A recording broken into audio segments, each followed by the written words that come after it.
ಭಾರತೀಯ ಬಾಹ್ಯಾಕಾಶ ಸಂಶೋಧನಾ ಸಂಸ್ಥೆ ಇಸ್ರೋ ತನ್ನ ಬಲಿಷ್ಠ ರಾಕೆಟ್ ಆದ LVM-3 ಸಾಮರ್ಥ್ಯವನ್ನು ಹೆಚ್ಚಿಸುವ ನಿಟ್ಟಿನಲ್ಲಿ ಮಹತ್ವದ ಯಶಸ್ಸು ಸಾಧಿಸಿದೆ.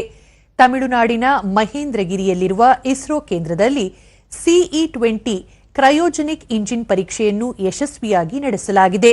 ಪರೀಕ್ಷೆಯಲ್ಲಿ ಇಂಜಿನ್ ಸತತ 165 ಸೆಕೆಂಡುಗಳ ಕಾಲ ಕಾರ್ಯನಿರ್ವಹಿಸಿತು. ಇದು ಸುಮಾರು 22 ಟನ್ಗಳಷ್ಟು ಹೆಚ್ಚಿನ ಶಕ್ತಿಯನ್ನು ಉತ್ಪಾದಿಸುವಲ್ಲಿ ಯಶಸ್ವಿಯಾಗಿದೆ.